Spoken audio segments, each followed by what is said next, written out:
फ़अऊज़ुबिल्लाहि मिनश्शैतानिर्रजीम बिस्मिल्लाहिर्रहमानिर्रहीम क़ाल अल्लाहु तबारक व तआला फ़ी क़ुरआनिल मजीद वल बुरहानिर रशीद इन्नका ला तहदी मन अहबब्ता वलाकिन्नल्लाह यहदी मन यशा व हुवा अअलमु बिल मुहतदीन। हज़रात इज़ वक़ाल, आजकल सोशल मीडिया पे कुछ सवालात चल रहे थे और उनका जवाब देना मैं लाजमी समझता। नबी अलैहिस्सलातु वस्सलाम की शरीयत के गुस्ताख हैं जिन्होंने हर जगह अहले सुन्नत को शर्मिंदा करने की कोशिश की, अपने आप को अहले सुन्नत में शुमार करते हैं लेकिन अहले सुन्नत के साथ उनका कोई ताल्लुक वास्ता नहीं।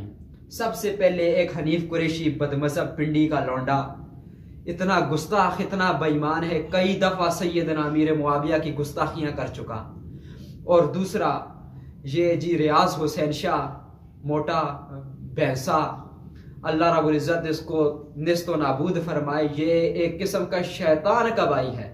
और एक और है अनवर जमात, फतवा रज़विया की 28वीं जिल्द में के आला हज़रत फरमाते हैं कि ये आयत करीमा जो नाजिल हुई, ये आयत करीमा इस चीज के हक में नाजिल हुई, ईमान अबू तालिब के बारे में, कि सरकार अलैहिस्सलातु वस्सलाम अपने चचा के पास तशरीफ फरमा थे और उनके ऊपर वक्ते आखिरत आ चुका था, यानी कि वो इस दुनिया से जाने वाले थे। तो सरकार फरमाते हैं, चचा तुम कलमा पढ़ लो, ला इलाहा इल्लल्लाह कह दो, मैं रब ताला की बारगाह में क़यामत वाले दिन गवाही दे दूंगा। तो वो कहने लगा कि अगर मुझे ना अपनी बरादरी की आड़ ना होती, हाँ, मुझे अपने कुरैशी भाइयों की आड़ ना होती, यानी कि वो मुझे आड़ दिलाएंगे कि तुमने जी मरते वक्त जी अपना मजहब छोड़ दिया, अपने आबाओ अजदाद का मजहब छोड़ दिया, मुझे उसकी आड़ ना होती तो मैं कलमा पढ़ लेता। लेकिन उसने कलमा नहीं पढ़ा कि, और बाद में हदीस शरीफ के ये अल्फाज हैं, नबी अलैहिस्सलातु वस्सलाम को कहता कि प्यारे भतीजे, मैं तुम्हारी आंखें ठंडी कर देता अगर मुझे अपने कुरैशी भाइयों की आड़ ना होती। तो पता चला कि उन्होंने कलमा नहीं पढ़ा। उसके बाद रब ताला ने आयत करीमा नाजिल फरमा दी, इन्नका ला तहदी मन अहबब्ता वलाकिन्नल्लाह यहदी मन यशा व हुवा अअलमु बिल मुहतदीन।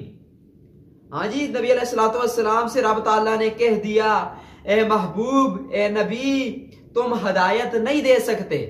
इसकी भी मसला वजात फरमाए। यहाँ पे मसला है कि तुम हदायत नहीं दे सकते, इससे मुराद अपने पास से, अपनी जात से तुम हदायत नहीं दे सकते। अल्लाह रब्बुल इज्जत के हुक्म से, अल्लाह रब्बुल इज्जत के इख्तियार से तुम हदायत देने वाले हो, हदायत तकसीम करने वाले हो, लेकिन जिसको रब ताला ना चाहे हदायत देना, उसको तुम हदायत नहीं दे सकते। रब ताला ने इस वक्त यह आयत करीमा इसलिए नाजिल फरमाई, ए महबूब तुम हदायत नहीं दे सकते। वजह क्या है? तुम हदायत इसलिए नहीं दे सकते कि रब ताला ने इसके हक में हदायत रखी ही नहीं।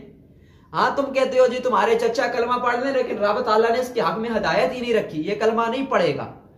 और अब मैं कहता हूं कि हनीफ कुरैशी है, सरकार अलैहिस्सलातु वस्सलाम की ये हदीस है, ये फतवा रज़विया मेरे पास अल्हम्दुलिल्लाह ये नोट लगे हैं, ये सारे।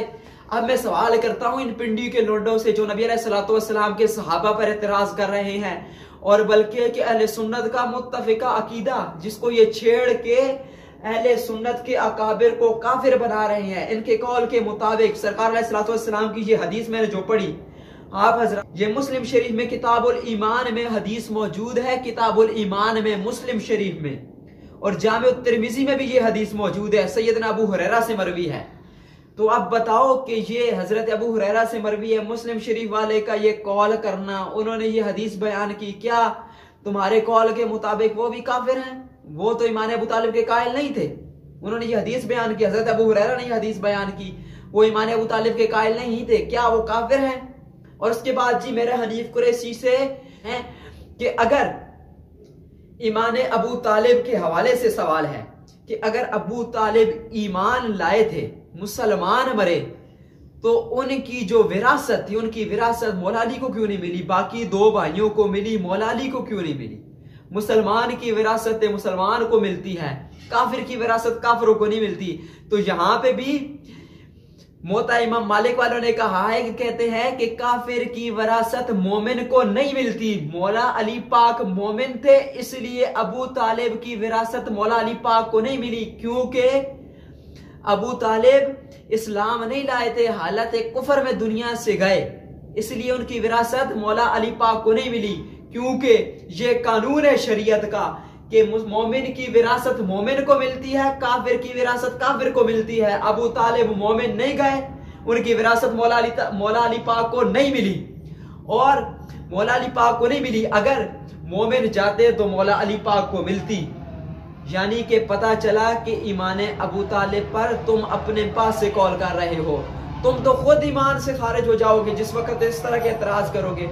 हाँ, सरकार सैयद आला हज़रत फरमाते हैं ना, मन शक्क फी कुफ्रिही फक़द कफ़रा, जिसने कुफर किया या किसी के कुफर में शक किया वो खुद काफिर है। हाँ जी, अब तुम शक कर रहे हो उसके कुफर में, जिस वक्त के नबी अलैहिस्सलातु वस्सलाम के सहाब की इतनी मुस्तनद हदीसें मौजूद हैं, इतनी पक्की हदीसें मौजूद है, तुम किस मुंह से रद्द कर रहे हो? शर्म करो, होश की नाखन लो। दुआ है अल्लाह रब्बुल इज्जत से समझने की तौफीक अता फरमाए, अहले सुन्नत का अकीदा तबाह बर्बाद ना करो। मैं इंशाअल्लाह मजीद भी दलाइल उस पे दूंगा। आज एक हदीस और एक कुरान की आयत लाया हूं, कल इंशाअल्लाह इससे आगे बढ़ेंगे, आपको और मिसाइल पेश करूंगा। दुआ है अल्लाह रब्बुल इज्जत से अमल की तौफीक अता फरमाए।